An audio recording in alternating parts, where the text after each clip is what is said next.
All right, so are you ready to really dig into some fascinating stuff? It's time for a deep dive into city council meeting minutes. Okay. Maybe not as exciting as the latest thriller movie, right? Right. But trust me on this one.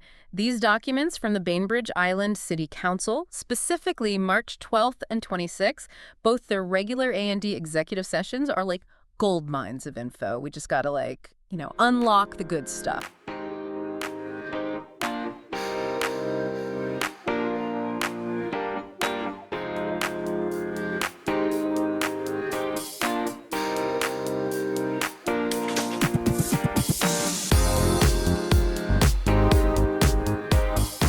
You following? Yeah, and what's really interesting about these minutes is they give us a peek behind the curtain, so to speak, of how local government operates. Mm, And these decisions, no matter how small, end up shaping daily life on the island for everyone. totally. And the fact that you thought to bring these to us tells me you're already one step ahead of the game, like a true civic detective, wanting to understand how things really work. Mm-hmm. And we're here to help you crack the case. Absolutely. So let's start, I guess, with the part that always has people talking. Those mysterious executive sessions. What really happens behind those closed doors? What are they talking about in there? Well, here in Washington, those closed doors are a bit less mysterious than you might think. Okay. They're regulated by something called the Open Public Meetings Act. The minutes actually even reference the specific codes like RCW 42.30.11011I, B, and G. These codes lay out very specific situations where it's okay to have those closed-door meetings, things like discussing legal strategy, negotiating real estate deals, or handling personnel issues. Sensitive information for sure, but nothing too cloak and dagger, really. Although there is one executive session in your stack of documents from March 12th that's got me scratching my head a little.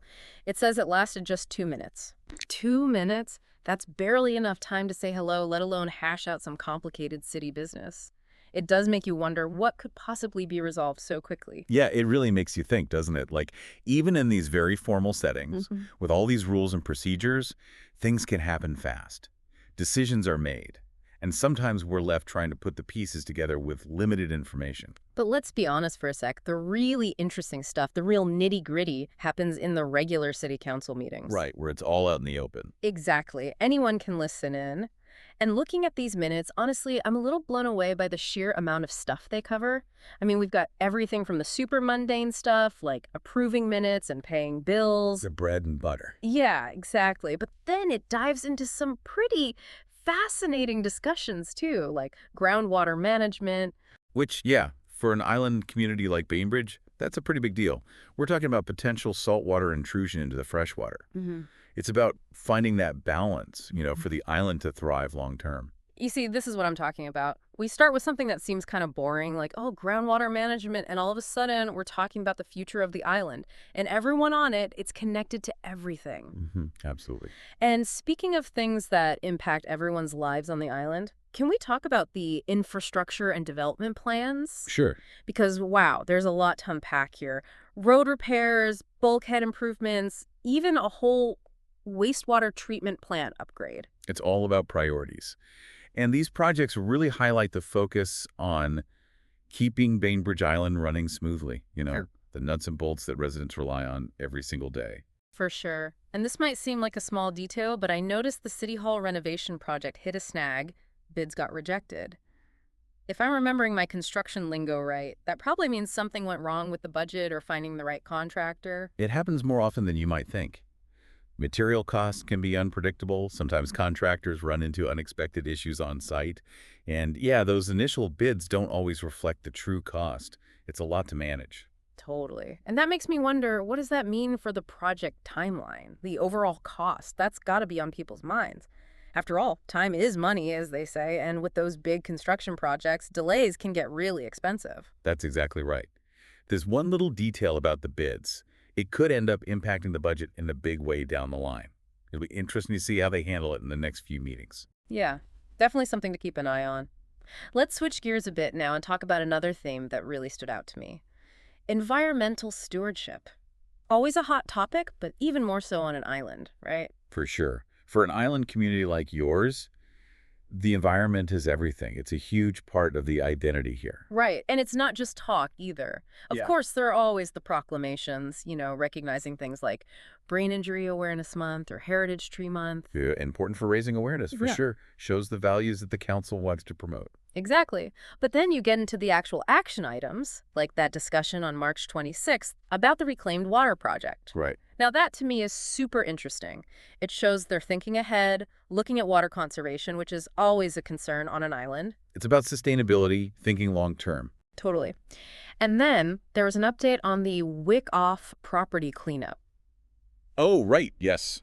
That site has a pretty interesting history, right? I mean, it was pretty contaminated for quite a while. Yeah, it was. And the fact that they're making progress on the cleanup, that says a lot about the city's commitment to cleaning up past environmental messes, wouldn't you say? Absolutely. It shows they're not just focused on new development, but also addressing past issues, which is really important. Right. Like for someone who maybe isn't as familiar with the island's history, that detail in the minutes might not mean much. But for you listening, knowing your community is making an effort to fix those past mistakes, that's got to feel good. Yeah, it definitely adds another layer to it, doesn't it? Definitely. Okay, so we've covered infrastructure, we've talked about the environment, but what about the people? I think we need to move on to community engagement and the arts because, Mhm. let me tell you, these minutes show that Bainbridge Island definitely knows how to celebrate the diversity of its people. I agree. I mean, you've got proclamations for Women's History Month, Cesar Chavez and Dolores Huerta Day, even Nidodo Nayoni Day, which commemorates the Japanese Americans interned during World War II. That's a powerful message. It really is. It shows a commitment to inclusivity, recognizing and honoring the different histories and cultures within the community. Yeah, it's about making everyone feel seen and welcome. Exactly. And then there's this, and I love this whole debate about public art for roundabouts. Who knew those things could be canvases for creative expression, right? Yeah, that's awesome. Yeah. They're always looking for ways to beautify the island, even the everyday spaces. Like, hey, you got to drive through a roundabout. Let's at least make it pretty. Exactly. I love that. It reminds me of, oh, you know what? Before I go off on a tangent about roundabout art, there's one more thing we have to talk about from these minutes. The community forum about the 625 Winslow Avenue Affordable Housing Project. Yes. Now, there's a topic that always gets people talking. For good reason, right? It's not just about, like, building new apartments. It's about making sure that Bainbridge Island is a place where everyone can afford to live no matter their income. That's right. And it kind of makes you think about those bigger questions about growth, how the island is developing, and what kind of community Bainbridge wants to be in the future, you know? Absolutely. It gets at the heart of it all. These discussions about affordable housing often bring up these bigger questions. It's about values. Exactly. And it makes you realize just how much these seemingly ordinary documents, these meeting minutes, actually reflect these really complex issues. It's Yep. like, at first glance, it might seem kind of boring, but then you dig a little deeper and you realize, wow, these decisions, they have the power to shape the entire island. They really do. And yeah, that's what I love about these deep dives we do. We take these little details, these individual events, and we start to connect the dots.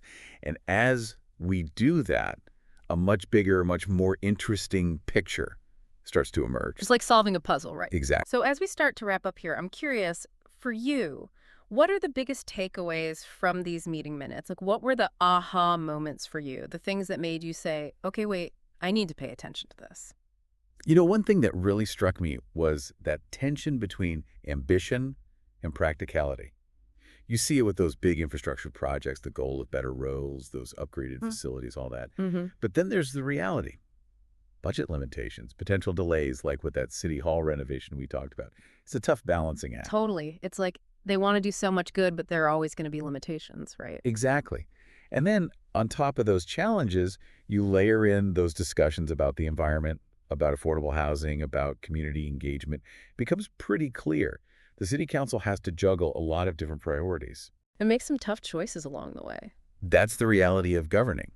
And that's why it's so important for people like yourself, the residents, to stay informed, to understand what's at stake, to get involved and make your voices heard. Because ultimately, this is about your community, your island. These meeting minutes, they're not just a boring record of the past. They're a window into what's happening right now. It's a story that's still being written. And a story that everyone has the power to influence. And that's what makes this whole deep dive so rewarding. It's not about, just explaining jargon or summarizing events. It's about giving you the tools and information to become an active participant in shaping the future of Bainbridge Island. I love that. So the next time you see one of those notices for a city council meeting, don't just scroll past it, you know? Take a second, see what's being discussed, see what decisions are being made that might affect you and your life. You might be surprised by what you discover. Who knows? You might even be inspired to attend a meeting in person. Share your thoughts. Be part of the process. Couldn't have said it better myself. Yeah. And on that note of civic duty and the power of getting involved, we'll wrap up this deep dive for today.